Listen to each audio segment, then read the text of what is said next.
नमस्कार, मैं Sujal Dave. Everything will come in this world with expiry date.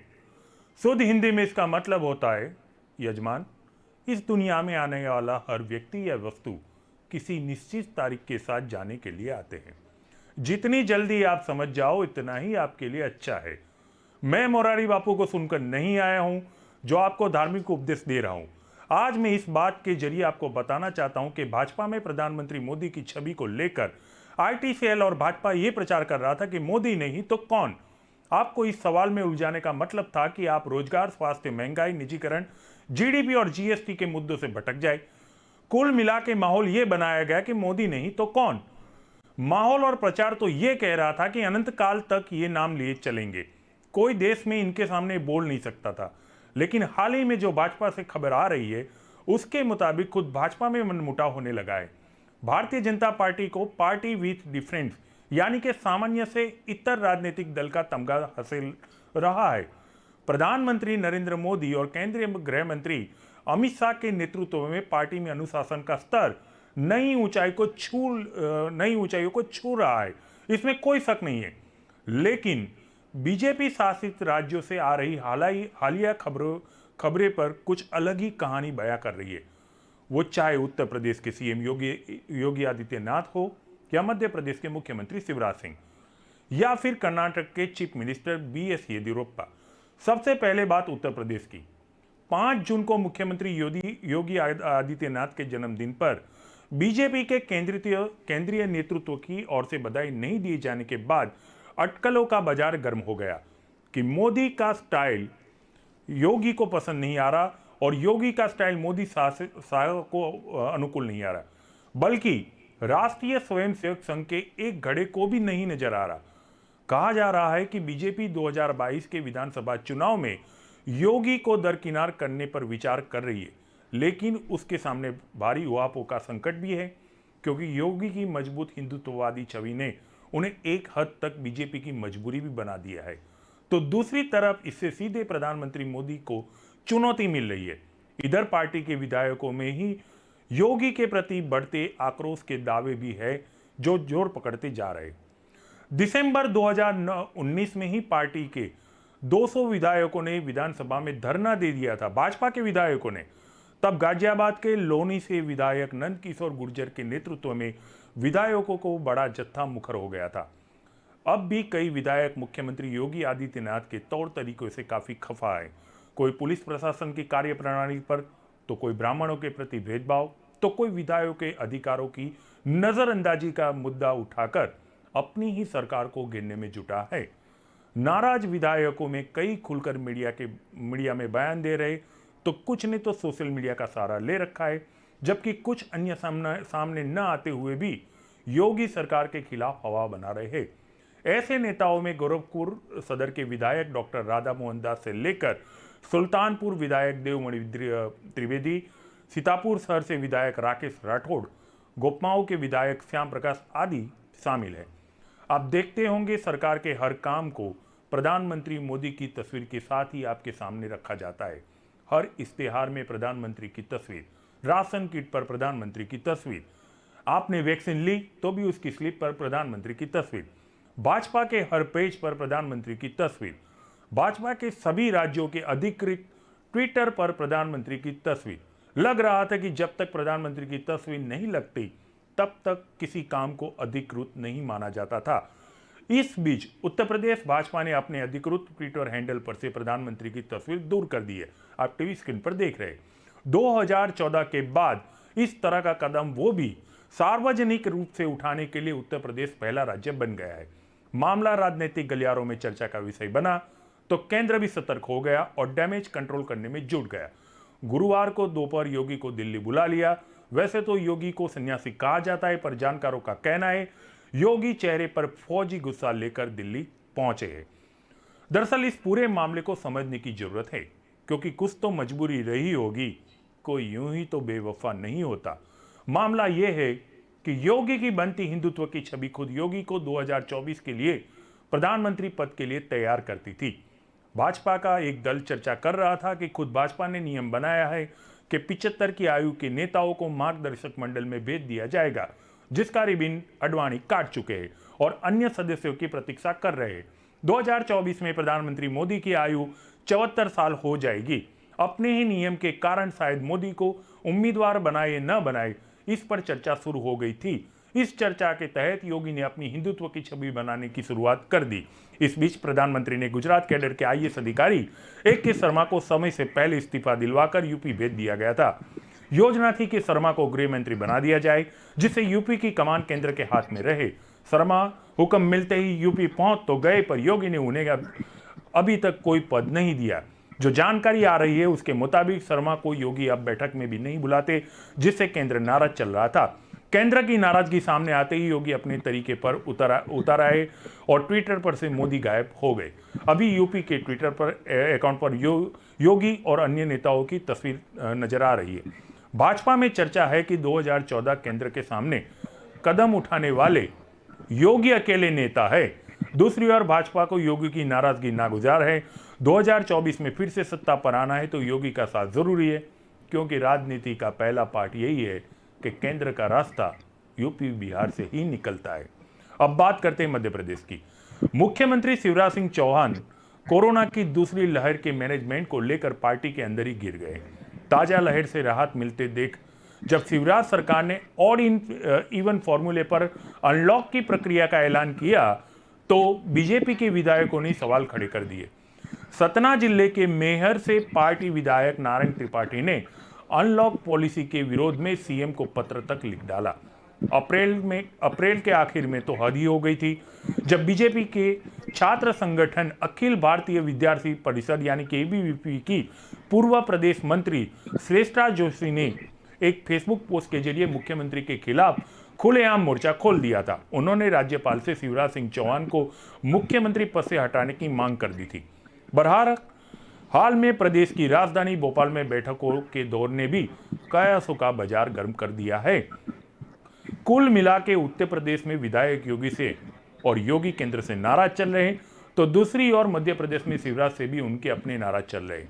ऐसे में इन राज्यों को संभालना भाजपा की प्राथमिकता हो गई है। अब जब बात भाजपा की हो गई है तो कांग्रेस की भी होनी चाहिए। भाजपा में अंतर्कलह सामने आया है तो इस समस्या से कांग्रेस भी अपने आप को बचा नहीं सकी है। राहुल गांधी की चौकड़ी में शामिल जितेंद्र प्रसाद का प्रतिस्पर्धी दल बीजेपी में चले जाने से इस धारणा को और बल मिल गया है कि देश की राजनीति में कांग्रेस का कद तेजी से घट रहा है। पार्टी के राजनीतिक आभा मंडल पर संकट के बादल 2014 में लोकसभा चुनाव हारने के बाद से छाने लगे थे, जो सशक्त केंद्रीय नेतृत्व के अभाव में दिनों दिन गहरे होते जा रहे हैं। जितेंद्र प्रसाद राहुल के करियों में पहले ऐसे नेता नहीं है जो नेतृत्व संकट के समाधान की गुंजाइश नहीं होता देख पार्टी छोड़ गए। उनसे पहले मध्य प्रदेश के दिग्गज नेता ज्योतिरादित्य सिंधिया भी कांग्रेस पार्टी और खासकर राहुल गांधी को बड़ा झटका देते हुए बीजेपी का दामन थाम चुके हैं। उधर राजस्थान के कांग्रेसी कदावर नेता सचिन पायलट बाहर का रुख करते करते रह गए। सिंधिया और पायलट दोनों ही अपने अपने राज्य के पुराने नेतृत्व से है। पायलट तो रुक गए, लेकिन बीच बीच में उनका बगावती सुर अभी सामने आता जाता है। जितेंद्र प्रसाद उन नेताओं में शामिल है जिन्हें केंद्र की सत्ता में रहते हुए पार्टी ने खूब आगे बढ़ाने की कोशिश की थी, लेकिन जब पार्टी नेतृत्व में परिवर्तन की जद्दोजहद चली तो उन्हें सम्मानजनक भूमिका नहीं दी गई। दूसरी तरफ प्रसाद की पंक्ति के नेताओं में कांग्रेस नेतृत्व के मौजूदा करीबों में खिलाफ उबाल कम नहीं पड़ रहा है। प्रियंका गांधी ने उत्तर प्रदेश के कांग्रेस नेतृत्व में बदलाव का प्रयोग किया तो जितेंद्र प्रसाद नए खेमे से बाहर कर दिए गए। जितेंद्र जब सोनिया गांधी को चिट्ठी लिखने वाले ग्रुप 23 में शामिल हो गए तो उन्हें पश्चिम बंगाल का प्रभार सौंप दिया गया। इसका साफ संदेश था अपने राज्य यूपी की राजनीति से निर्वासन करना। प्रियंका गांधी की अगुवाई में जितेंद्र के साथ ऐसा तब हुआ जबकि उन्होंने 2015 के विधानसभा चुनाव में पार्टी के हार के बावजूद खुद को यूपी के ब्राह्मणों का बड़ा चेहरा बनाने के तौर पर अपनी मजबूत पकड़ बनाए रखी। उनका कांग्रेस छोड़ने से इस धारणा को ताकत मिलती है कि पार्टी नेतृत्व ने चुनावों में जीत की रणनीति पर सोचना ही छोड़ दिया है। कोरोना की दूसरी लहर में पार्टी नेतृत्व के केंद्र सरकार के खिलाफ आक्रामक रवैये और खासकर वैक्सीन जैसे मुद्दों पर राहुल गांधी का प्रधानमंत्री नरेंद्र मोदी पर हमलावर होना भी कांग्रेस के सभी वर्ग के नेताओं को नहीं लुभा सका है। कांग्रेस की बड़ी दुर्दशा सांगठनिक प्रबंधन और नेतृत्व के मुद्दों पर हो रही है। केरल, असम और पश्चिम बंगाल में हालिया पराजय के बाद अशोक चव्हाण के नेतृत्व में समीक्षा समिति बनाई गई है। तब तक पंजाब में अंदरूनी कलह और पकड़ गया जिसके दमन के लिए पार्टी को मल्लिकार्जुन खड़गे के नेतृत्व में कमेटी बनानी पड़ गई है।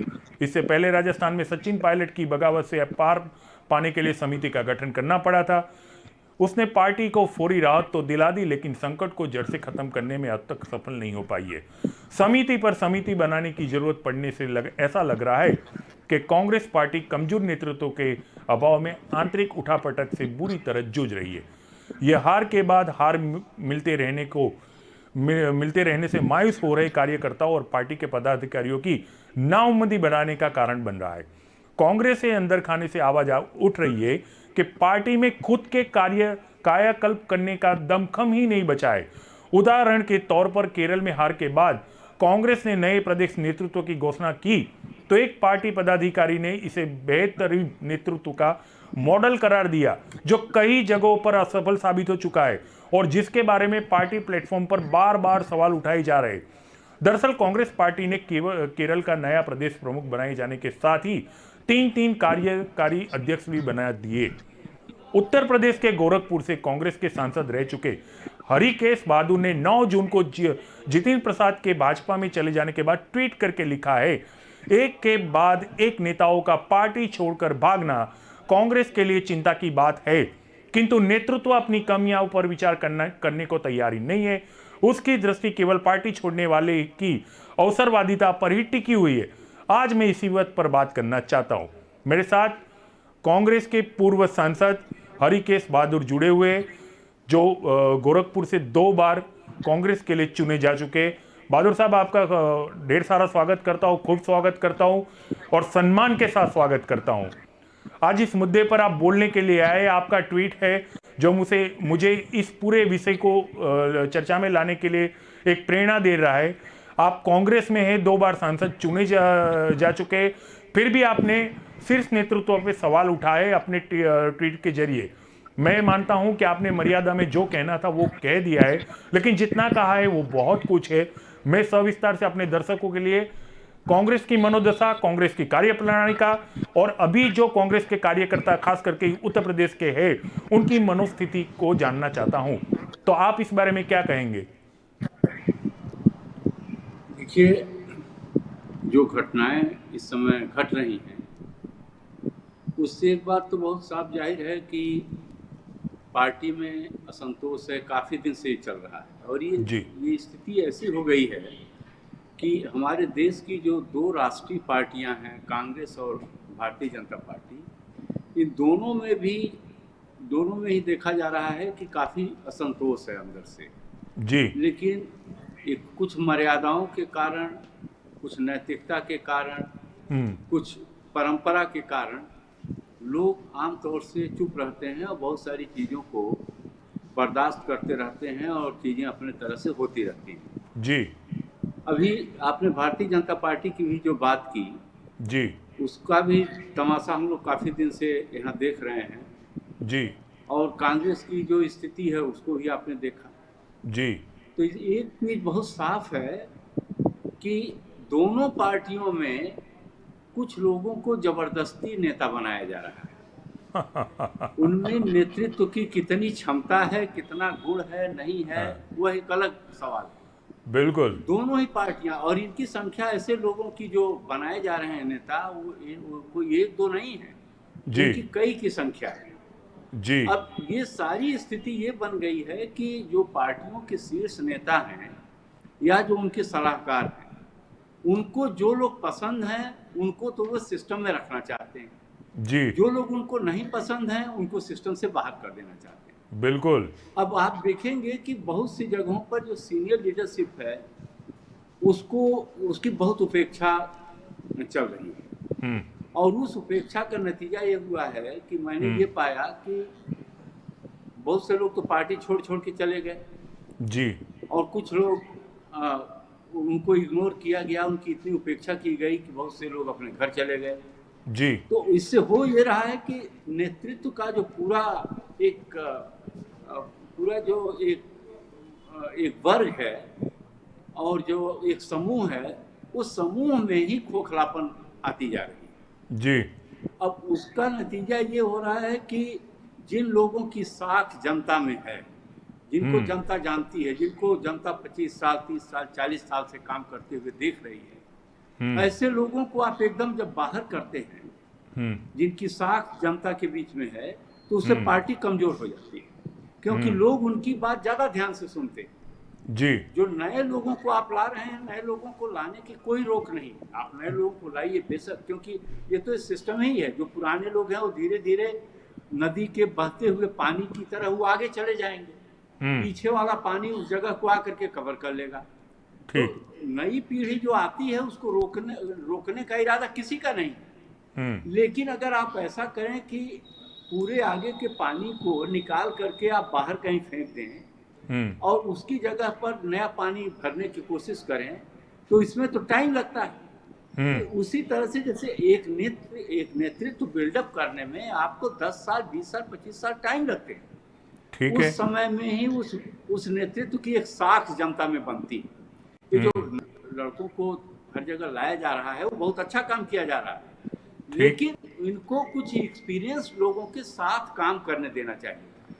ये नहीं कि सबको हटा दिया जाए, सबको दरकिनार कर दिया जाए, सबकी उपेक्षा कर दी जाए और नए लोगों को ही सब कुछ दे दिया जाए। तो नए लोगों की बात अभी जनता सुनने के लिए तैयार नहीं होती। ये समाज का एक नियम भी है, क्योंकि जो पुराने लोग हैं उनकी साख है, उनके बारे में लोग जानते हैं, वो जो बात कहते हैं उसका असर पड़ता है। ऐसे लोगों की उपयोगिता होती है और उनका उपयोग होना चाहिए था पार्टी। जब धीरे धीरे ऐसी स्थिति आने लगी और केवल नए नेतृत्व को ला करके सब कुछ दिया जाने लगा, तो ऐसे बहुत से लोग जो ऐसे परिवारों से भी आए थे जिनके की परिवार, उनकी पृष्ठभूमि कुछ इस तरह से थी कि उनके पिताजी या उनके माताजी किसी बड़े पदों पर रहे हैं, तो ऐसे लोगों को ला करके और सब कुछ उन्हीं को दे देना, उन्हीं को स्थापित करने की कोशिश करना, ये सब जो हुआ है, इससे पार्टी के अंदर एक मतलब आंतरिक रूप से लोगों में एक बेचैनी पैदा हुई। इससे बहुत सारे लोग मर्यादाओं के कारण कुछ बोले तो नहीं, वो चुप हो गए, बैठ गए, घर चले गए, या कुछ लोगों ने पार्टी तक छोड़ दिया। ये सब हुआ, इससे पार्टी कमजोर हुई। और आज ये लोग जिनको कि आपने बहुत थोड़े समय में बहुत कुछ दे दिया और इनकी पृष्ठभूमि भी अलग तरह की थी, ये अति महत्वाकांक्षी होने के कारण जब इनको कुछ नहीं मिलता है या लगता है कि यहाँ नहीं कुछ मिल सकता है, तो तुरंत पार्टी छोड़ करके दूसरी पार्टी में जाने की कोशिश करने लगते हैं। किसी बहुत बड़े सिद्धांत के आधार पर ये लोग नहीं जा रहे हैं, किसी बहुत बड़ी लड़ाई को लड़ने के लिए नहीं जा रहे हैं, केवल ये देख करके कि अब इस पार्टी के अंदर हमको बहुत सी चीज़ें जो चाहते हैं वो नहीं हो सकता है आने वाले दिनों में, इसलिए वो ऐसी पार्टी का दामन पकड़ने की कोशिश करते हैं जहां वो समझते हैं कि उनको वहां अधिक लाभ हो सकता है। बहादुर साहब, अगर आप यहाँ मुझे आप रोके तो एक सवाल खड़ा हो जाता है। जो आपने ट्वीट किया है वो ट्वीट शीर्ष नेतागिरी के ऊपर सवाल खड़ा कर रहा है, और आप यहाँ जो बातें कर रहे हैं वो जमीनी हकीकत की बातें कर रहे हैं। मैं आपसे ये जानना चाहता हूँ, जितिन प्रसाद का कांग्रेस छोड़ भाजपा का दामन थामना, ये कांग्रेस के लिए क्या होगा और ऐसी क्या मजबूरियां रही होगी कि जितिन बेवफा हो गए? नहीं, अब देखिए, वही मैंने आपसे बताया ना कि जितिन प्रसाद हैं या ऐसे ज्योतिरादित्य सिंधिया हैं जी, या अभी और भी कई लीडर उस लेवल के हैं, ये कोई बहुत बड़े नेता नहीं थे पार्टी के। ये लोग, इन लोगों की पृष्ठभूमि ऐसी थी कि ऐसे बैकग्राउंड से आ रहे थे जिसमें इनके पिताजी पार्टी के अंदर एक महत्वपूर्ण स्थान रखते थे। अब इस वजह से इन लोगों को ज्यादा बढ़ावा मिला और इन्हीं के बराबर के दूसरे लोग जिनकी ऐसी पृष्ठभूमि नहीं थी, उनको वो महत्व नहीं मिला।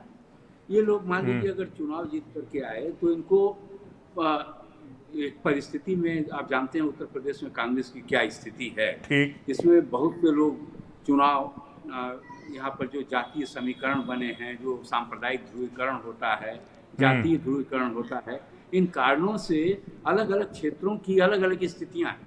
उसमें कुछ लोग अगर कास्ट कॉम्बिनेशन सुटेबली एडजस्ट हो जाता है तो चुनाव जीत जाते हैं। अब चुनाव जीत जाने के बाद ठीक है, उनको आप आगे बढ़ाइए, ले आइए, लेकिन आप अगर सब कुछ उन्हीं को देने लगेंगे तो धीरे धीरे वो ये महसूस करने लगते हैं कि हमसे बेहतर इस पार्टी में अब कोई नहीं है, और वो उनके अंदर एक ऐसी महत्वाकांक्षा जागृत हो जाती है जिसके कारण वो हमेशा पद पर बने रहना चाहते हैं। जब ऐसे लोग ये देखते हैं कि अब आगे ऐसी चीज संभव नहीं है, अब महत्वाकांक्षा ज्यादा हो जाती है, तो ठीक। वो उस अपने महत्वाकांक्षा की पूर्ति के लिए पार्टी छोड़कर दूसरी पार्टी में चले जाते हैं। बताते तो सभी लोग हैं, हम जनता की सेवा के लिए जा रहे बहादुर हैं, साहब, जनता को लाभ देने एक सवाल है कि एक सवाल आता है। मैं जानता हूं आप कांग्रेस पक्ष के बहुत ही शिस्तबद्ध सैनिक है, फिर भी आप रूबरू है तो एक सवाल कर लेता हूं।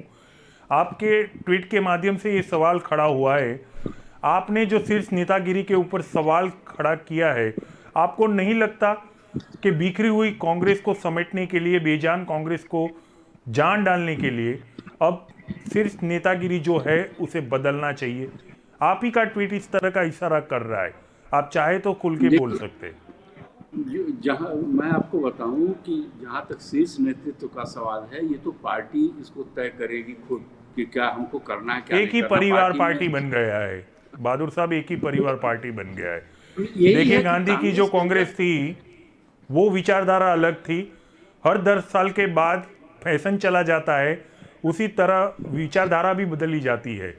अब ऐसा नहीं लग देखिए, रहा है कि एक ही परिवार की विचारधारा से चल रहा है जिसे भारत ऊब रहा है। मैं आपकी मर्यादा समझ रहा हूं, लेकिन फिर भी जब रूबरू हुए तो आप बोल सकते हैं, जो निष्पक्ष हो और जो पक्ष के लिए सही हो वो आप बोल लीजिए। मैं उसी बात को आपसे कहना चाहता हूँ। कांग्रेस में हमेशा एक परंपरा रही है कलेक्टिव लीडरशिप की, और कांग्रेस में बहुत बड़े बड़े नेता रहे। कांग्रेस में समय समय पर जो मतभेद उभरे, उसके कारण कांग्रेस में स्प्लिट भी कई बार हुई।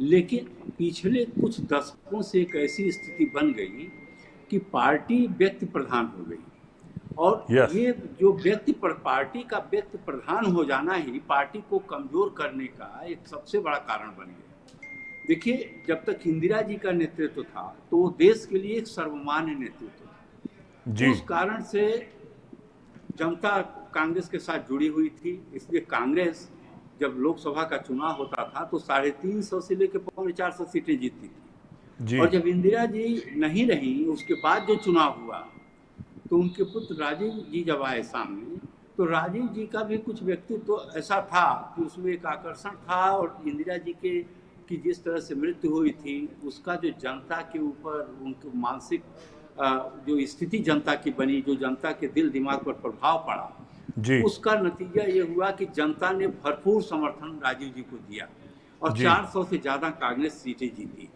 जी। वह एक विशेष परिस्थिति की बात थी, और एक तरह से भारत की जनता ने इंदिरा जी को एक श्रद्धांजलि अर्पित किया था, और बहुत बड़ी संख्या में कांग्रेस के एमपी जीत करके आए थे। वह एक समय था कि उस समय से जो कांग्रेस को हम और ज़्यादा मजबूत कर सकते थे, लेकिन कुछ परिस्थितियां ऐसी बनी उस समय जिससे कांग्रेस में टूट हुई। कांग्रेस से कुछ लोग निकले, और उसके पहले कई बार कांग्रेस में टूट हो चुकी थी, लेकिन इंदिरा जी का नेतृत्व बहुत प्रभावशाली था, इसलिए कांग्रेस के ऊपर कोई प्रभाव नहीं पड़ा। लेकिन बाद में जो राजीव जी के टाइम में टूट हुई, उसके बाद से कांग्रेस पर एक बहुत बड़ा प्रभाव पड़ा, और जनता धीरे धीरे कांग्रेस से दूर होने लगी, और पार्टी एक तरह से एकांगी होती गई। अब वो एक ऐसी चीज है कि जो केवल एक पार्टी की अब स्थिति नहीं रह गई है कि कांग्रेस ऐसी हो गई है। आप कश्मीर से कन्याकुमारी तक अगर आप देखें, तो कांग्रेस के ऊपर हमेशा ये आरोप लगता रहा कि कांग्रेस जो है ये एक परिवारवादी पार्टी हो गई है, परिवार तंत्र को बढ़ावा दे रही है। ये सब बातें कांग्रेस के बारे में कही जाती रही, लेकिन जिन पार्टियों ने और जिन नेताओं ने इस बात का विरोध किया, वे सभी लोग लगभग अवसर पा करके वही काम किया, और उससे भी ज्यादा गलत काम किया। कई लोग कश्मीर से कन्याकुमारी तक, मैंने जो आपसे कहा है, आप देखेंगे तो हर जगह ऐसी पार्टियां लगभग काम कर रही हैं, कि बहुत सारे सूबों में ऐसी पार्टियां काम कर रही हैं जिनका नेतृत्व किसी एक पार्टी विशेष में है। वही वही एक परिवार उस पार्टी को चलाता है। ऐसी कई पार्टियां आपको मिल जाएंगी उत्तर से दक्षिण तक अगर आप देखेंगे तो जिन लोगों ने परिवारवाद का विरोध किया था, वो लोग खुद बाद में यही काम करने लगे, और ये चीज प्रतिस्थापित इसलिए हो जाती है क्योंकि जनता इसको समर्थन दे देती है। ठीक है। जनता का समर्थन पा जाता। अब चूंकि देश में लोकतांत्रिक व्यवस्था है, तो हम्म। लोकतंत्र में अगर जनता किसी चीज को, चाहे वो वाजिब हो या गैर वाजिब हो, सही हो या गलत हो, अगर जनता की मुहर एक बार लग जाती है तो वो चीज सिस्टम का अंग बन जाता है।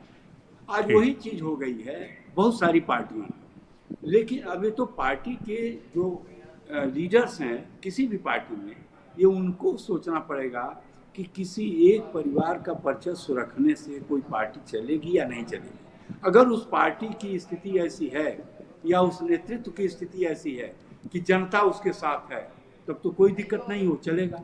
अगर जनता साथ छोड़ देगी, जनता साथ नहीं रहेगी, तब तो वो परिवार या व्यक्ति जो पार्टी का शीर्ष नेतृत्व है, वह उसको रहना चाहिए या नहीं रहना चाहिए, इसको तो फिर पार्टी के लोगों को सोचना पड़ेगा। तो ये स्थिति आज करीब करीब कांग्रेस के अंदर आई हुई है।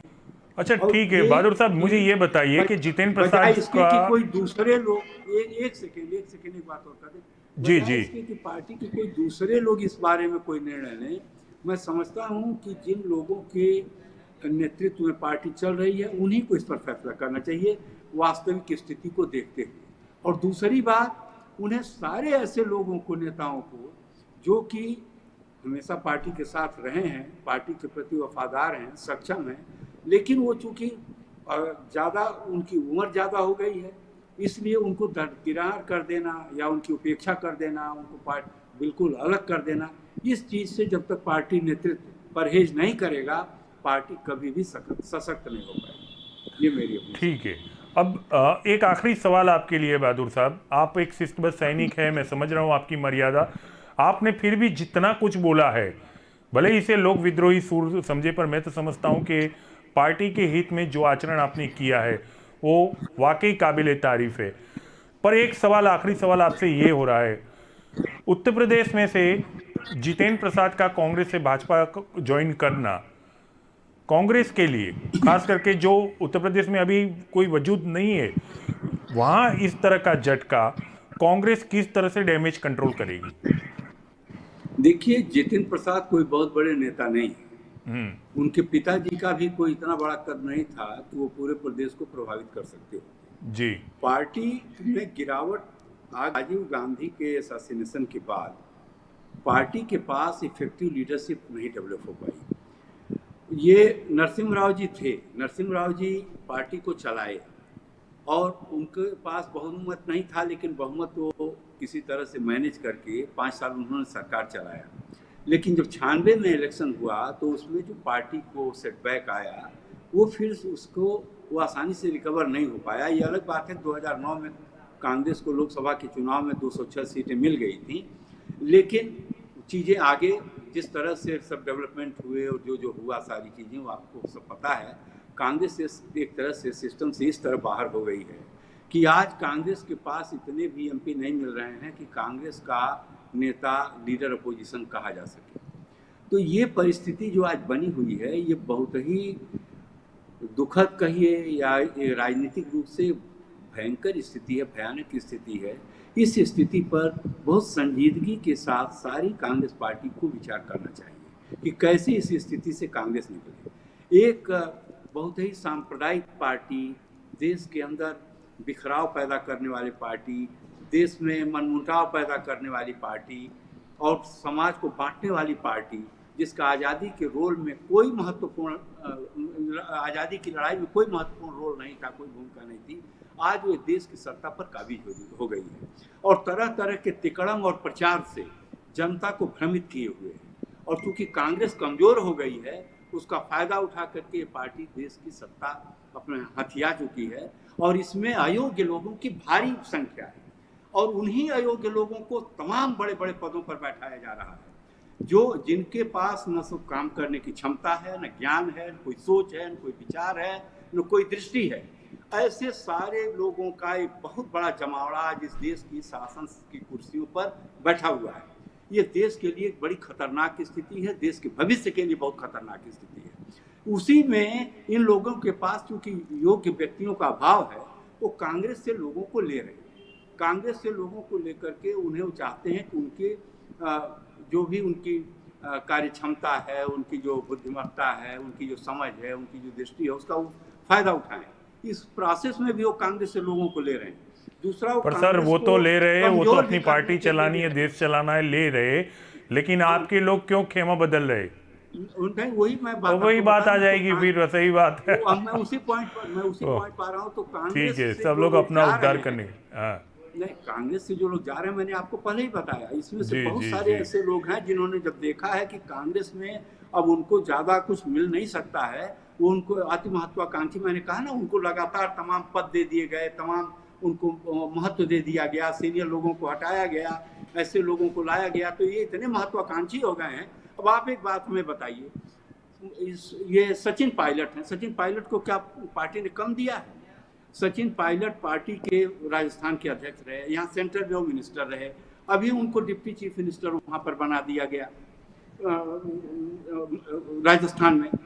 उनकी उम्र के आदमी को अगर अशोक गहलोत जैसे एक अनुभवी व्यक्ति के साथ काम करना पड़ रहा है, तो उनको क्यों इतनी बेचैनी है कि वो आज ही चीफ मिनिस्टर बन जाना चाहते हैं?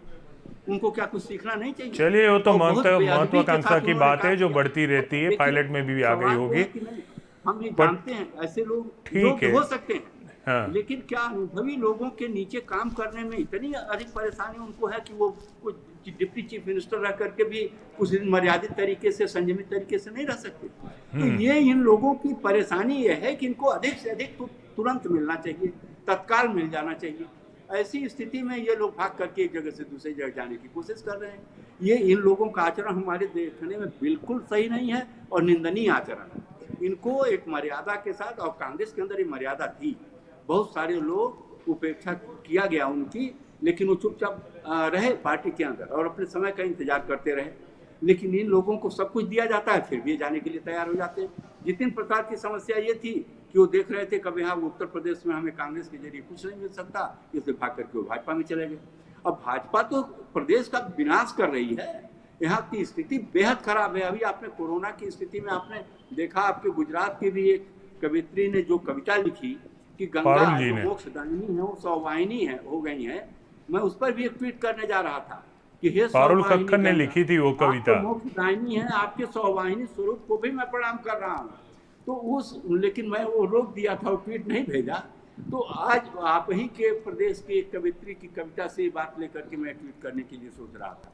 तो मैं आपको कहना चाहता हूँ कि उत्तर प्रदेश की हालत केवल कोरोना के ही मामले में नहीं, बेरोजगारी बेतहाशा है। ये सरकार जो आज यहाँ पर चल रही है उत्तर प्रदेश में, इतनी अक्षम सरकार इसके पहले कोई ही नहीं, मैं कहना चाहता हूँ। बेतहाशा बेरोजगारी बढ़ रही है। तमाम यहाँ पर 6 लाख करोड़ या कितने लाख करोड़ का विनिवेश होगा, ये होगा, वो होगा, इसका तमाम एक नाटक हुआ। बहुत सारे पूंजी इंडस्ट्री वालों को बुलाया गया, पूंजी तो हमारे वहाँ भी खूब हुआ है सर, हमारे वहाँ भी खूब हुआ है, खूब हुआ है। खैर, इस पे किसी दिन और चर्चा करेंगे, लेकिन समय मर्यादा है। मैं चाहता हूँ कि इतनी अक्षम सरकार के रहते हुए आज जितिन प्रसाद उसमें गए हैं, आखिर किस लिए गए? कुछ पाने के लिए तो गए हैं कि उनको लग रहा है कि शायद कांग्रेस यहाँ में आए, फिर बीजेपी आए, और अब की बार बीजेपी की स्थिति बहुत खराब है इस प्रदेश के अंदर, मैं बता देना चाहता हूँ। ये दर्शकों को मैं पहले ही बोल चुका हूं, बुधवार को ही बोल चुका हूं कि दल बदलने वाले हर नेता, पता नहीं ये कौन सी दुकानें वहां से ही कैसेट खरीदते हैं, और कैसेट एक ही तरह का होता है। जनता का विकास नहीं हो रहा था तो हम दल बदल रहे। हकीकत में नेता अपने विकास के लिए ही दल बदलता है। मैं बुधवार को दर्शकों को बता चुका हूं।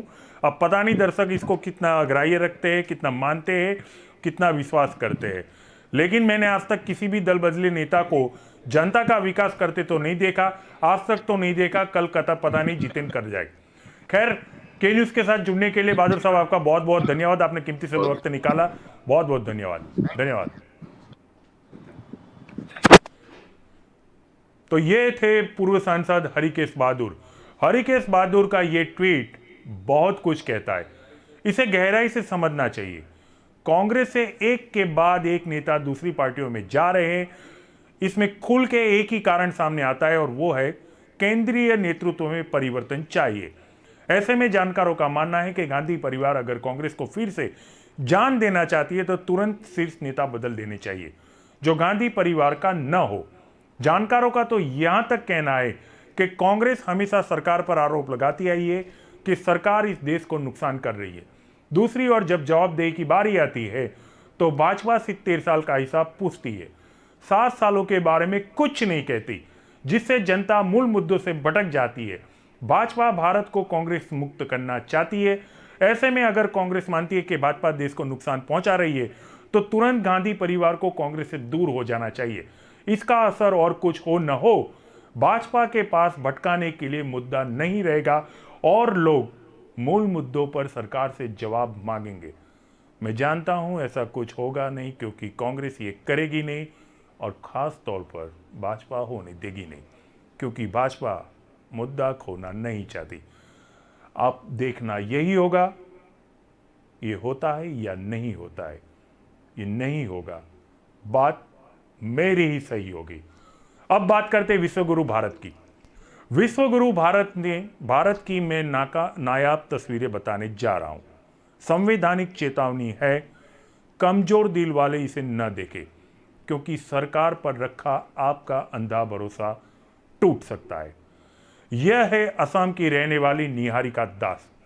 उसकी पीठ पर जो सवार है वह है उसके ससुर थुलेश्वर दास। थुलेश्वर दास की 2 जून को तबीयत खराब हो गई। उनमें कोविड के लक्षण थे। निहारिका ने नजदीक में आए स्वास्थ्य केंद्र पर जाने के लिए ऑटो मंगाया, पर उसके घर पर आती सड़क खराब थी तो ऑटो नहीं आ पाई, दूर खड़ी रह गई। निहारिका के पति सिलीगुड़ी में काम करते थे और ससुर को कमजोरी महसूस हो रही थी। ऐसे हालात में ससुर को पीठ पर लांद कर जाने के अलावा और कोई रास्ता बचता नहीं था। ससुर को पीठ पर लांद कर निहारिका ऑटो तक पहुंची और वहां से स्वास्थ्य केंद्र पर, जहां से पता चला थुलेश्वर दास को कोविड है, तो उन्हें कोविड अस्पताल ले जाना पड़ेगा, जो वहां से 21 किलोमीटर की दूरी पर था। अस्पताल में न तो स्ट्रेचर था न एम्बुलेंस। निहारिका के पास फिर ससुर को पीठ पर लादने के अलावा कोई चारा नहीं बचा। ससुर को पीठ पर लाद कर निहारिका कैब की ओर बढ़ने लगी। इंडियन एक्सप्रेस से बात करते और ये दुख भरी दास्तान बयां करते वक्त निहारिका टूट गई थी। आंखों में आंसू के साथ उसने बताया कि जब मैं अपने ससुर को पीट कर लाद कर कैब की ओर जा रही थी, तब लोग मुझे घूर रहे थे।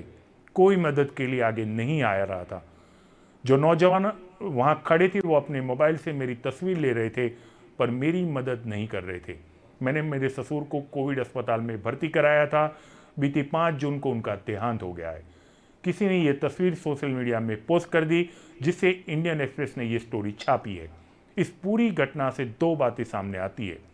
विश्व गुरु भारत के पास ऐसी सड़कें भी नहीं है जो गरीब के घर तक जाती हो, जिससे निहारिका जैसी महिलाओं को अपने ससुर को पीठ पर लादने की नौबत आती है। दूसरी, अक्सर हम देखते हैं कि कोई दुर्घटना या हादसा हुआ हो तब हम तस्वीर लेने के लिए रुकते हैं, पर किसी की मदद नहीं करते। वाकई ये गलत है। आप पहले मदद करें, तस्वीर तो कोई ले ही लेगा। और अगर अभी भी आप तस्वीर लेने में ही विश्वास रखते हैं, तो मैं तो इतना ही कहूँगा, लानत है, लानत है, लानत है। अब बात कोरोना की। लगता है कोरोना गुजरात की जनता को रास आ गया है। कोरोना से बचने के लिए सरकार मास्क पहनने की सलाह देती है। न पहनने वालों के लिए 1000 रुपया जुर्माना तय हुआ है। लोग जुर्माना देंगे पर मास्क नहीं पहनेंगे। हाल गुजरात में कोविड नियंत्रण में है, सरकार कहती है मैं नहीं, लेकिन कोरोना को वापस लाने के लिए गुजरात में काफी जद्दोजहद चल रही है। आपकी टीवी स्क्रीन पर चल रही ये तस्वीर गुजरात के पाटन जिले की है, जो बयां कर रही है कोरोना मत जा मत जा। जिला के सरस्वती तहसील में आए किम्बुआ गांव में माता के त्योहार को मनाया जाता है। ये गांव की परंपरा है। सरकार ने कोविड के चलते सभी धार्मिक कार्यक्रमों को रद्द किया है, पर गांव के लोग कोविड से इतना प्रेम करते हैं कि सरकार के हुक्म की अनदेखी करके उत्सव मनाने आ गए। गांव की 500 से ज्यादा महिलाएं उत्सव में शामिल हुई। सभी ने कोविड के नियमों का उल्लंघन किया। न किसी ने मास्क पहना था, न किसी ने सोशल डिस्टेंसिंग का ख्याल रखा था। गांव के नौजवान भी उत्सव में शामिल हुए थे। नौजवानों का काम है सतर्कता बरतना, पर यहां नौजवान वीडियो बना रहे थे, जिसमें से किसी एक का वीडियो यहां तक पहुंचा। पुलिस को इसकी सूचना मिली तो पुलिस ने भी कार्रवाई कर दी। हाल में जो वीडियो वायरल थयेलो छे ते बाबत पुलिस ने ध्यान में आवता तत्काल धोरणे डीवायएसपी सिद्धपुर ने त्यां मोकली देवामां आवेला छे। एफआईआर भी रजिस्टर करवामां आवी रही छे। जेटला भी आ घटनाना जवाबदार हशे तमामनी सामे કડકમાં કડક કાયદેસરની કાર્યવાહી કરવામાં આવશે. આ સેકન્ડ વેવ દરમિયાન કિંબુઆ ગામમાં જ્યાં ઘટના બનેલી છે ત્યાં એક બી કોરોનાનો કેસ નોંધાયેલો નથી. છતાં બી કોઈ બી સંખ્યામાં જો COVID-19ની ગાઈડલાઈનનો આવો ભંગ થશે તો કેવી એક આદર્શ પોલીસ કાર્યવાહી હોઈ શકે છે કે કડકમાં કડક શું પોલીસ કાર્યવાહી હોઈ શકે છે એવા દ્રષ્ટાંતરૂપ બેસાડવા માટે ખૂબ જ કડક કાર્યવાહી કરવામાં આવશે અને કોઈને બી છોડવામાં આવશે નહીં.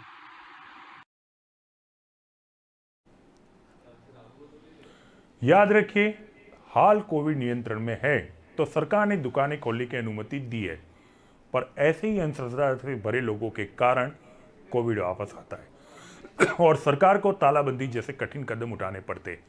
ऐसे ही लोगों के कारण कोविड फैलता है और आपको बेड ऑक्सीजन नहीं मिलता. फिर आप सरकार को कोसते.